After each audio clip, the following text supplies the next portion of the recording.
Ne jamais faire confiance à une caméra. Bonjour à tous les amis, c'est le Tonyboy, j'espère que vous allez bien. Alors pour ceux qui ne suivent pas sur Instagram, déjà je vous invite déjà à me suivre sur Instagram, Twitter et Facebook. J'avais en fait déjà tourné cette vidéo, une vidéo unboxing où j'ouvrais en fait mes 3 nouveaux objectifs devant vous et je donnais un petit peu mon ressenti dessus. Sauf que tous les plans de cette vidéo sont flous, pourquoi? Parce que j'avais réglé un autofocus sur ma tête, donc normalement la caméra devait voir ma tête et faire l'autofocus automatiquement, c'est-à-dire quand je reculais, l'autofocus se faisait sur ma tête et quand j'avançais vers la caméra, l'autofocus se refaisait sur ma tête. Du coup, avant de tourner la vidéo, j'avais fait 3-4 tests, c'est-à-dire que j'ai tourné 3-4 fois les plans pour savoir si ça le faisait bien l'autofocus, et ça le faisait vraiment parfaitement bien. J'étais super content, je me suis dit super, j'ai pas besoin de régler l'autofocus manuellement, il va le faire tout seul. Et donc du coup, la 5e fois où je lance l'enregistrement pour lancer la vidéo, je me dis je fais confiance à la caméra, ça fait 3-4 fois que je le fais juste avant, ça a marché, pourquoi ça ne marcherait pas la 5e fois? Et une fois que j'ai arrêté de tourner, les rushs, je les ai mis sur mon ordinateur, je les ai pas regardés. Quelques jours plus tard, j'ai commencé à faire le montage de la vidéo,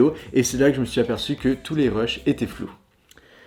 Donc aujourd'hui on se retrouve pour recommencer cet unboxing, mais pas en mode waouh je vous découvrir, je vais vous montrer un petit peu les objectifs que j'ai reçus et du coup pourquoi j'ai pris ces objectifs là. Mais avant de commencer, je tenais à remercier toute l'équipe du magasin Image Photo Lyon, parce que c'est par eux que je suis passé pour acheter mes objectifs. C'est des gars qui s'y connaissent vraiment, ils sont très professionnels, ils vous donnent des conseils, donc franchement si vous avez le moindre achat à faire, n'hésitez pas à aller vers eux. Si vous avez la moindre question, n'hésitez surtout pas à aller vers eux, ils répondront à toutes vos questions. Et je tiens aussi à remercier bien sûr Sigma, parce que les 3 objectifs que j'ai achetés c'est des objectifs Sigma et ils m'ont gentiment fait un petit prix sur le lot des 3 objectifs, du coup je tiens à quand même les remercier, c'est super sympa de leur part. J'ai hâte de pouvoir tester leurs objectifs, qui sont bien sûr d'une qualité irréprochable, bien entendu. Donc je mets le lien du site Image Photo Lyon en description et le site de Sigma, donc n'hésitez pas à aller checker. D'ailleurs si vous comptez faire un achat chez Image Photo Lyon, n'hésitez pas à dire que vous venez de ma part, ça leur fera super plaisir je pense. Bon alors on commence, on perd pas de temps, je vous montre tout de suite les objectifs que j'ai achetés. Alors en premier lieu, nous avons la petite bête. J'appelle ça la petite bête parce que... Oh, non, j'irais même la moyenne bête. C'est quoi comme objectif? C'est un 20 mm en 1.4.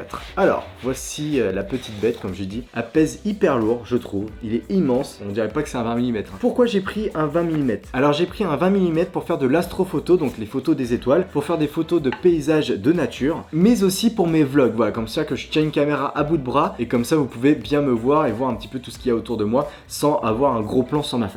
Et 1.4 tout simplement parce que voilà, j'avais envie d'un appareil hyper lumineux, donc c'est ce qu'on appelle des objectifs très lumineux, parce qu'avec 1.4 il y a vraiment beaucoup de lumière qui rentre dans l'objectif et du coup dans l'appareil, et du coup ça nous fait une zone de netteté vraiment tout petite et il y a un bokeh qui est juste exceptionnel, surtout sur la gamme art de chez Sigma, parce que c'est la gamme art que j'ai acheté. Enfin le bokeh, pour ceux qui ne savent pas, c'est le flou qui est derrière, vraiment des fois il y a des styles de flou qui sont pas beaux, qui sont beaux, là le bokeh est vraiment magnifique. Et voilà pourquoi j'ai pris le 20 mm 1.4, il me fallait un grand angle, du coup j'ai pris, allez, le 20 mm, c'est parfait. Alors pourquoi j'ai pris un objectif fixe? Parce que justement il ouvrait à 1.4. Si je prenais un 18-35, par exemple il ouvrait à 2.8 et ça m'intéressait pas. Et je voulais quelque chose vraiment de très lumineux, donc c'est pour ça que je suis resté sur le 20 mm et le 20 mm suffit largement pour faire tout ce que j'ai besoin de faire en termes d'astrophoto, photos de paysage, de nature et de vlog. Donc voici mon premier achat, le 20 mm 1.4 de la série art de chez Sigma. Deuxième objectif que j'ai acheté du coup, donc là c'est la moyenne bête.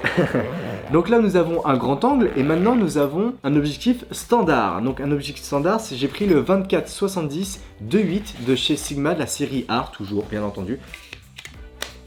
Je sais pas vous, mais les objectifs Sigma de la série, enfin les objectifs Sigma en général, ils sont vraiment très beaux. Moi je suis quelqu'un de très minimaliste, très simpliste. Ils sont noirs mat et ils attirent pas l'œil en fait. C'est ça que je trouve bien, ils attirent pas l'œil. Pourtant c'est du bon matos, mais ils attirent pas l'œil. On se dit pas, ah lui il a du bon matos. Comme par exemple les objectifs Canon qui sont tout blancs. Là on se dit, ah lui il a du bon matos et ça attire l'œil. Là ça attire pas du tout l'œil et je trouve vraiment ça vraiment cool. Et vraiment le noir mat comme ça c'est super beau. Enfin je trouve ça super beau. Alors j'ai pris le 24-70 à 2.8 de chez Sigma de la série A. Pourquoi j'ai pris cet objectif là?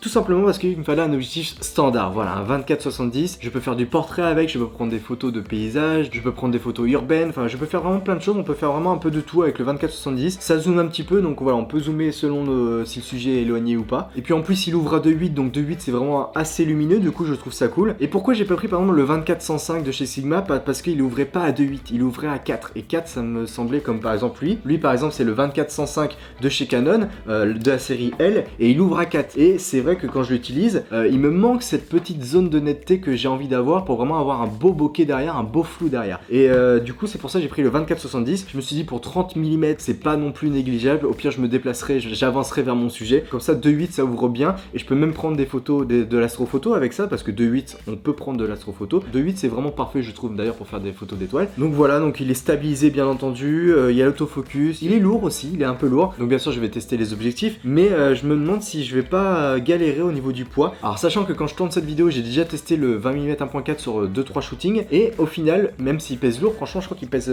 si je dis pas de bêtises, je crois qu'il pèse 600 grammes ou 500 grammes. Je l'ai testé du coup en une journée de shooting et au final j'ai pas vu de différence, donc c'est plutôt positif. Du coup maintenant j'ai un grand angle avec le 20 mm 1.4, j'ai un objectif standard avec le 24-70 qui ouvre à 2.8 et maintenant je vais vous montrer la grosse bête, le monstre comme on appelle dans le milieu. Attention, attention, attention, attention, vous n'êtes pas prêts et vous n'êtes pas prête bien entendu. C'est lourd, je suis obligé de le prendre à deux mains.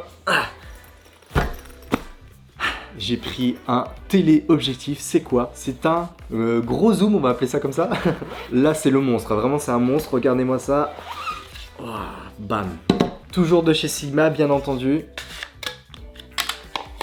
Le 70-200 de la série Sport de chez Sigma. Alors pourquoi j'ai pris cet objectif là? Bah parce que voilà, j'avais un grand angle, un objectif standard et il me fallait un téléobjectif. Sachant que moi je fais beaucoup de photos sportives, que ça soit du handball, du foot, du basket, ça peut être plein de choses. Vraiment je fais beaucoup de photos sportives. Et du coup j'ai pris le 70-200 de chez Sigma parce que voilà, vu que je fais du 24-70 avec cet objectif là, je me suis dit ça peut être intéressant de faire du 70 à 200. Comme ça me fait vraiment une gamme de 20 mm à 200 mm. Et pourquoi j'ai pas été chercher plus loin, par exemple un 100-400 ou un quelque chose comme ça en millimètres? Bah tout simplement parce que j'en ai pas besoin. J'en ai pas besoin, je fais pas des photos animalières de vraiment très loin, je fais pas des photos vraiment de très très loin. Du coup le 70-200 me suffit largement, j'ai pas besoin d'aller plus loin, sachant qu'en plus avec un 200 mm on peut vraiment faire des petites photos animalières de, je sais pas, des oiseaux ou quelque chose comme ça, ça peut être faisable. Et puis regardez, il est magnifique, franchement il attire pas l'œil, il est énorme, il est hyper lourd, mais il attire pas l'œil. Il est pas comme chez Canon par exemple de la série L où il est tout blanc, ça attire directement l'œil. Si je sors ça dans la rue, on va voir que c'est un gros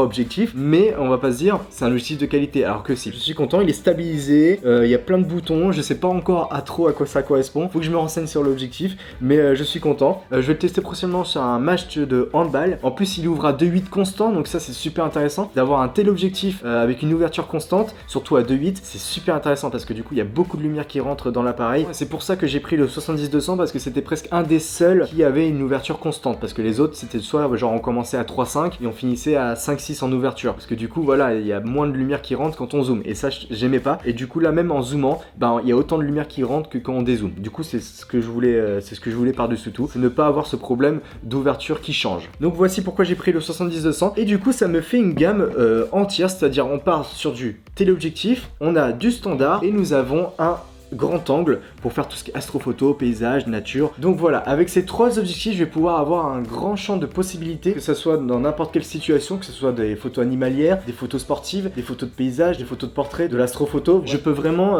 gérer tout type de situation avec ces trois objectifs-là, sachant bien sûr qu'il y a d'autres objectifs, par exemple un 50 mm 1.4 qui peut être super intéressant pour les portraits. Mais voilà, je voulais quelque chose d'assez global et avec ces trois objectifs-là, je suis totalement satisfait. Je peux gérer tout type de situation dans ce que je fais actuellement comme taf. Donc voilà, c'était une vidéo courte les amis, mais j'avais envie de vous présenter ces trois nouveaux jouets. Alors bien entendu, il y a des vidéos qui arriveront sur la chaîne pour vous présenter chaque objectif et mon ressenti dessus. Bien sûr, je vais devoir les tester. Donc je tiens encore à remercier Image Photo Lyon et Sigma de leur collaboration et de m'avoir accompagné pour l'achat de ces trois objectifs. Ça fait vraiment super plaisir. Donc n'hésitez pas à aller les voir si vous avez la moindre question, si vous voulez le moindre conseil sur n'importe quoi, un appareil, un objectif, voilà, quelque chose dans l'audiovisuel. Franchement, n'hésitez pas à aller les voir et n'hésitez pas à leur dire que vous venez de ma part. Je pense que ça leur fera super plaisir. N'hésitez surtout pas à me suivre sur Instagram, Twitter et Facebook. Surtout Instagram parce que c'est là où je fais plein de stories. Je montre un petit peu l'envers du décor de mes vidéos. Je montre un petit peu l'actualité de ma chaîne. Donc surtout n'hésitez pas à me suivre sur Instagram. Moi je vous dis de faire de très belles photos et de très belles vidéos. Et bien sûr n'oubliez jamais, c'est en pratiquant qu'on apprend. Ciao. Ah, regardez-moi ces joujoux, je suis content. Ah, j'ai hâte de voir faire des belles vidéos là. J'ai hâte. J'ai plus aucune excuse. Bon allez, on range tout ça. Et on va sortir, faire des photos et faire des vidéos.